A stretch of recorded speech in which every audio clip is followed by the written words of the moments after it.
చిట్టి, నీకేం కాలేదు. లే చిట్టి. ఏమైంది? నాకేమైంది? చిట్టమా నీకేం కాలేదు చిట్టమా. ఏం లేదమ్మా, ఎండకి కళ్ళు తిరిగినట్టున్నాయి అంతే. లేదు బాబాయ్, ఎర్రటి ఎండలో కాయ కట్టం చేసిన దాన్ని ఈ మాత్రం ఎండకి నా కాళ్ళు తిరుగుతాయా? మరైతే ఎందుకు పడిపోయావు?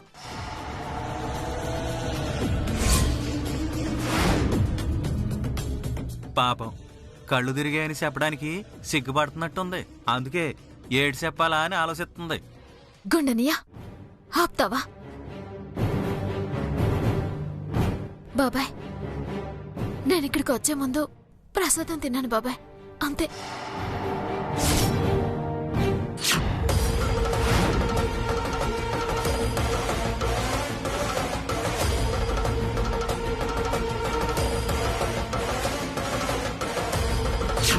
అప్పటి నుంచి ఒళ్ళంతా మగతగా అయిపోయింది.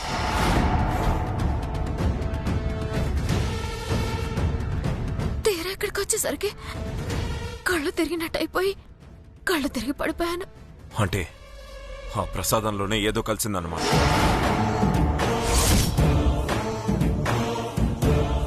అవునరా వీరనారాయణ, లేకపోతే చిట్టమ్మేంటి 7 సార్లు కొట్టి పడిపోవడం ఏంటి? ఎవరో కావాలనే చిట్టమ్మ పడేలా చేసుంటారా? ఇది మరీ బావుందండి. ఈవిడ గారికి కళ్ళు తిరగడమేంటి, ఎవరో ఈవిడ గారిని గంట కొట్టకుండా ఆపడమేంటి? మీకెలా ఉందో కాని వినడానికి మాకు మాత్రం పరమ దరిద్రంగా ఉంది. కాంతమ్మా, కాంతమ్మా, అంటే మత్తు పెట్టి పడేయాల్సిన అవసరం ఎవరికుంటుందండి? ఏమన్నావు కాంతమ్మా? చిట్టమ్మకి మత్తు పెట్టి పడగొట్టారా?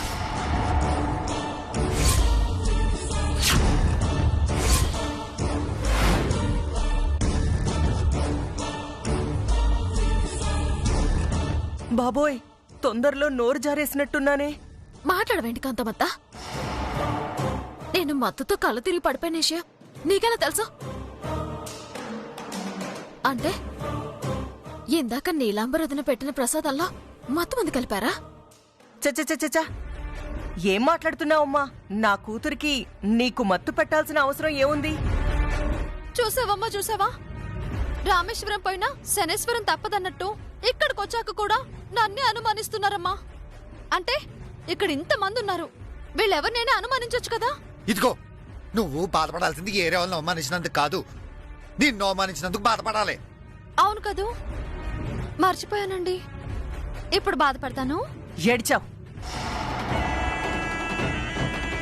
వీరనారాయణ గారు. ఇప్పుడు మనం ఆలోచించాల్సింది చిట్టమ్మకి మత్తు ఎవరు పెట్టారు, కళ్ళు తిరిగి ఎందుకు పడిపోయిందని కాదండి. వైష్ణవీదేవి చిట్టమ్మ కంటే ఎక్కువసార్లు గంట కొడుతుందా లేదా అని ఆలోచించాలి. నువ్వు చెప్పింది నాకు అర్థమైంది కాంతమ్మా. చిట్టమ్మే 7 సార్లు కొట్టి పడిపోయిందంటే మా వైష్ణవిదేవి ఎన్నిసార్లు కొడుతుందో చూడాలి. అమ్మా వైష్ణవి, నువ్వు వెళ్ళమ్మా.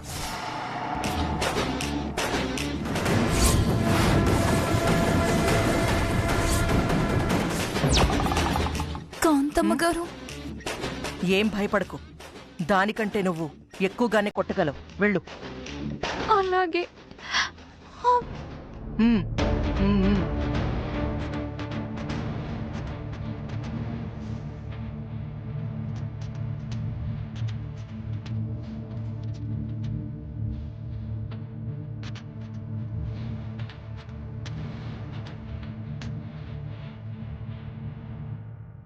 వెళ్ళమ్మా.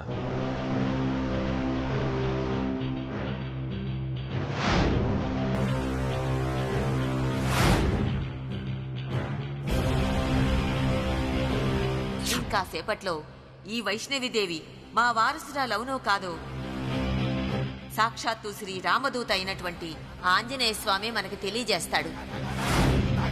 ఆయన సాక్షిగా జరుగుతున్న ఈ పరీక్షలో ఈ వైష్ణవిదేవి నెగ్గిందో తనే మా వారసురాలని ఈ లోకానికి ప్రకటిస్తాం. లేదా ఆనాడు లంకాదహనం చేసిన హనుమంతుళ్లాగా మమ్మల్ని మోసం చేసిన నిన్ను మమ్మల్ని మోసం చేయడానికి వైష్ణవీదేవిలో వచ్చిన దీన్ని దహ్యం చేస్తాం.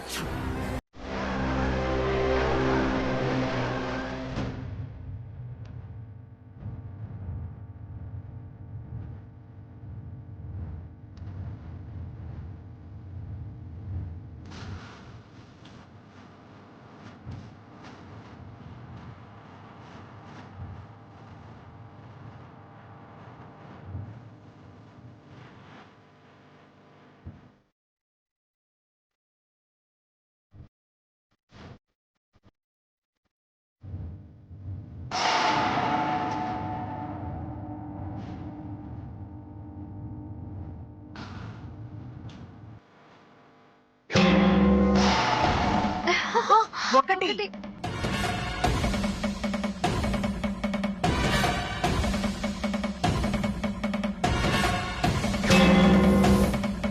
2,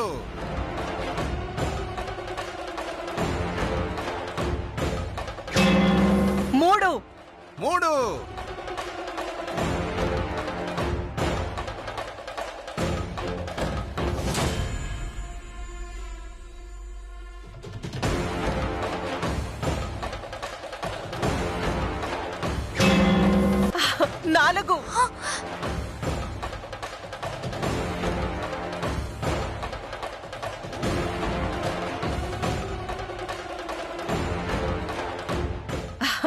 'కొట్టమ్మా కొట్టు. 5, 6,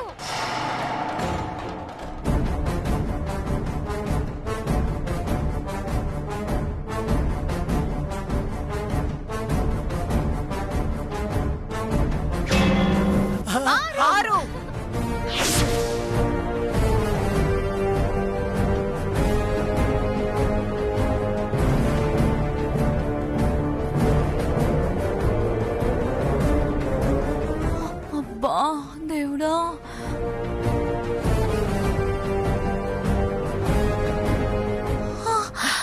కొట్టమ్మా కొట్టు. 7,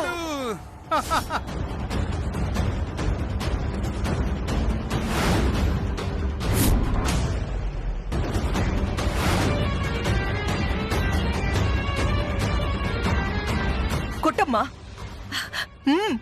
ఇంకొకటి.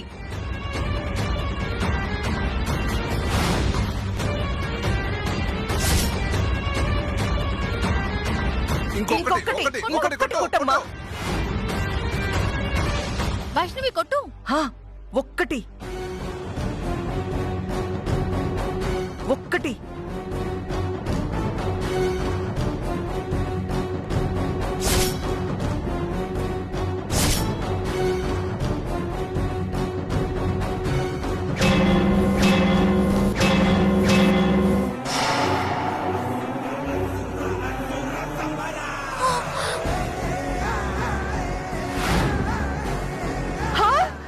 ఎనిమిది.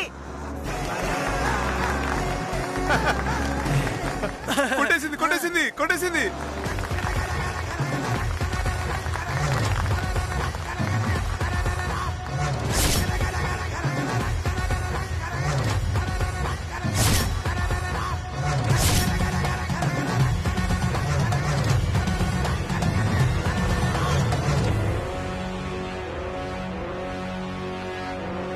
వీరనారాయణ గారు, ఇప్పటికైనా నమ్ముతారా అండి వైష్ణవీదేవే నిజమైన మీ వారసురాలని? ఖచ్చితంగా నమ్ముతాను కాంతమ్మా. కాకపోతే వంట వండి మా బసవన్నకు తినిపించాక అప్పుడు నమ్ముతాను.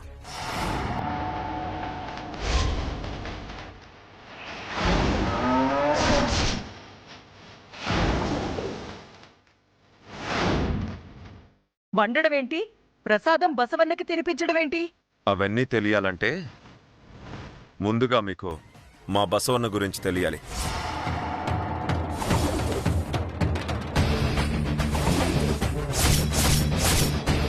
రండి చూపిస్తాను.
వీరనారాయణ గారికి నమస్కారం. నమస్తే వీరన్న, ఎలా ఉన్నావు? అంతా బాగున్నా వీరన్న? ఎలా ఉన్నావు బసవా?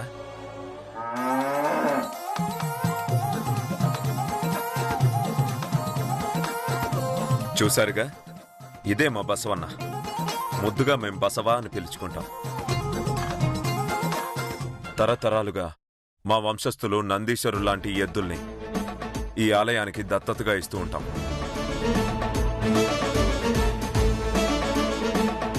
ఆ నందీశ్వరుడు పరమశివుడికి ఎలా సేవలు చేస్తాడో ఈ బసవన్నలు మా వంశస్థులకి అలాగే సేవలు చేస్తాయి. ఈ బసవన్నలో ప్రత్యేకతలు చెప్పాలంటే తనకి మేత ఎవరు పెట్టినా సంతోషంగా స్వీకరిస్తుంది. అదే పూర్ణ కుంభంలోంచి పిడికెడు మెతుకులు తీసి దానికి తినిపించారో మా వంశస్థులైతే కడుపారా ఆరగిస్తుంది. అదే పరాయి వాళ్లైతే తన పదునైన కొమ్ములతో ప్రాణాలు తీస్తుంది.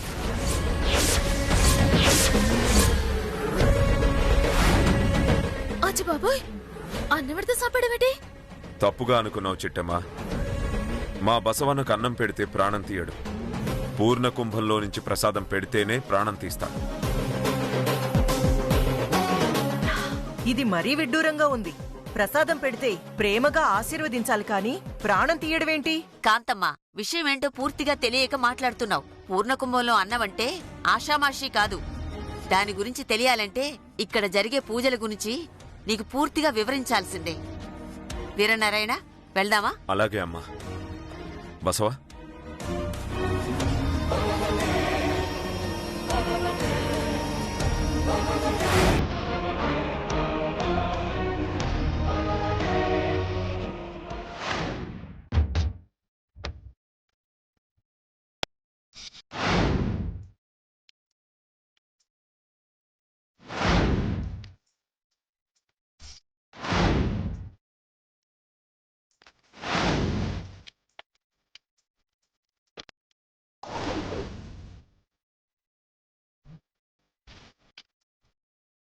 చూశారుగా, భక్తులంతా ఎంతో భక్తి శ్రద్ధలతో ఆ స్వామివారికి పూర్ణ కుంభానికి ఎలా నైవేద్యం తయారు చేస్తున్నారు.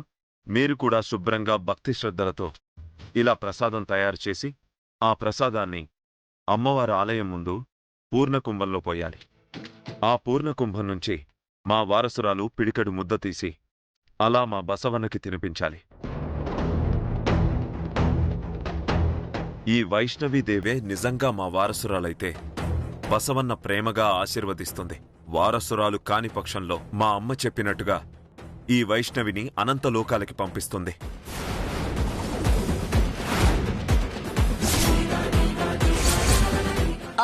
ఇది మరీ బాగుందండి. ప్రేమతో ప్రసాదం చేసి ఆ బసవన్నకి తినిపించడం ఏంటి? అదేమో నన్ను పొడిచి చంపడం ఏంటి? అంటే నువ్వు వారసురాలు కాదని ముందే చెప్పేస్తున్నావా ఏంటి? నేను వారసురాల్ని కాకపోవడం ఏంటి? మరి లేకపోతే ఆ బసవన్న నిన్ను పడవడం ఏంటి?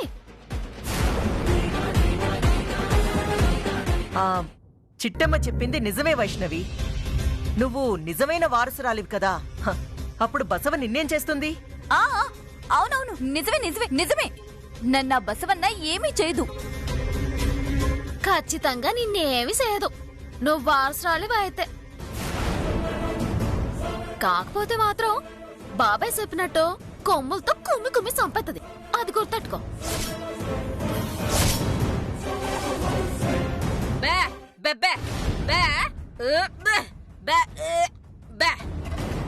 మీ అమ్మ ఏమంటుంది? ఏం లేదండి, ఆ బసవన్న దీన్ని కుమ్మెత్తే ఇది ఖచ్చితంగా చస్తది అంటుందండి.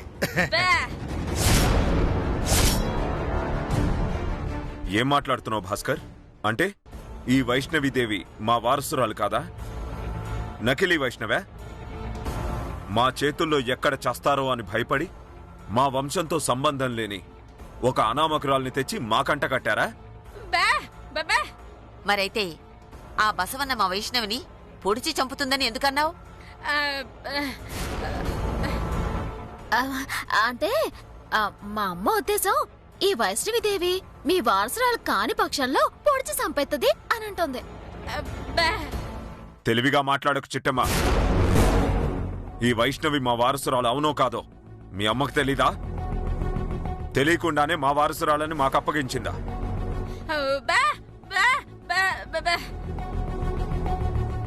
వీరనారాయణ గారు, ఈవిడ మూగ మాటలకి వీళ్ళు అర్థం చెప్పడం, అది విని మీరు అనుమానించడం ఏం బాలేదండి. తినబోతూ రుచి చూడాలా? ఇంకా సేపట్లో ఈ అమ్మాయి నిజమైన వైష్ణవో కాదో తెలిసిపోతుంది. ఇంకెందుకు ఆలస్యం? మీరు చెయ్యాలనుకున్న పరీక్షలేవో చేసేయండి. అందరూ నాతో రండి.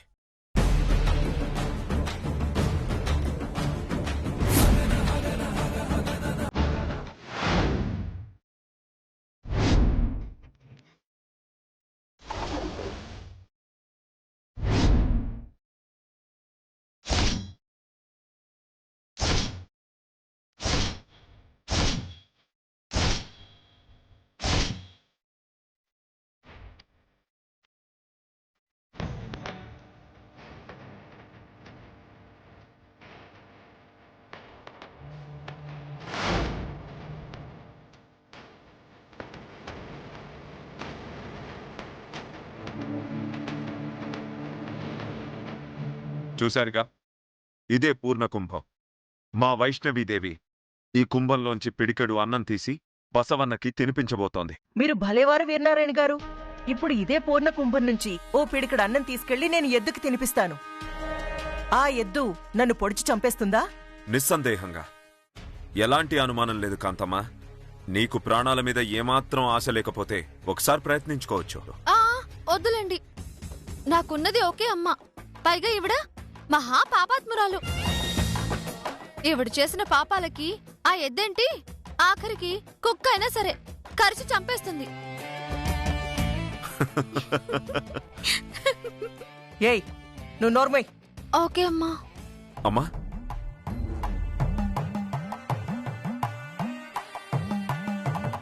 ఈ భస్మం చూసారా? ఆయుర్వేద వనమూలికలతో చేయబడిన భస్మంరా. దీన్ని అన్నంతో కలిపి ఆ ముద్దను తీసుకెళ్లి బసవన్నకి తినిపించాలి. దీని రుచికి మా బసవన్న రంకెలేస్తాడు, కోపంతో కాలు దువ్వుతాడు. ఆ మంటని భరించలేక తనకి తినిపించడానికి వచ్చిన వాళ్ళని కొమ్ములతో పొడిచి పొడిచి చంపేస్తాడు.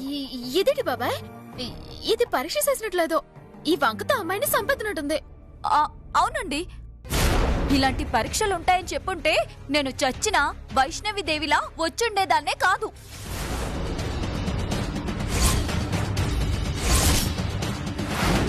వైష్ణవిలా వచ్చేదానివి కాదా? అంటే నువ్వు వైష్ణవివి కాదా? వైష్ణవినే అండి. అంటే నేనెక్కడైతే పెరిగానో అక్కడే ఉండేదాన్ని, ఇక్కడి వరకు వచ్చుండేదాన్ని కాదు అంటున్నాను. అమ్మా వైష్ణవి, నువ్వు నిజంగా మా వారసురాలే అయితే భయపడాల్సిన అవసరం లేదమ్మా. ధైర్యంగా తీసుకెళ్లి ఆ బసవన్నకి తినిపించు. వేద మంత్రాలతో పవిత్రం చేయబడ్డ ఈ భస్మ అన్నాన్ని పరాయి వాళ్లు ఆ బసవన్నకి పెడితేనే నోరు మండుతుంది, కడుపు మండుతుంది తప్ప మన వంశస్థులు పెడితే మహాప్రసాదంలాగా తీయగా ఉంటుంది.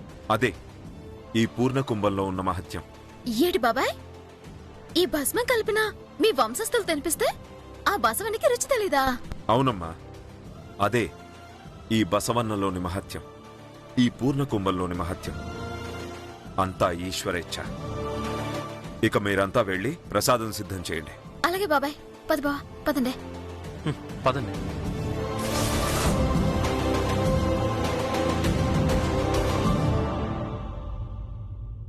వీరనారాయణ, మన వైష్ణవీదేవి చిట్టమ్మ కంటే ఒకసారి ఎక్కువగా గంట మోగించింది కదా, మళ్ళీ ఈ బసవన్న పరీక్ష ఎందుకు?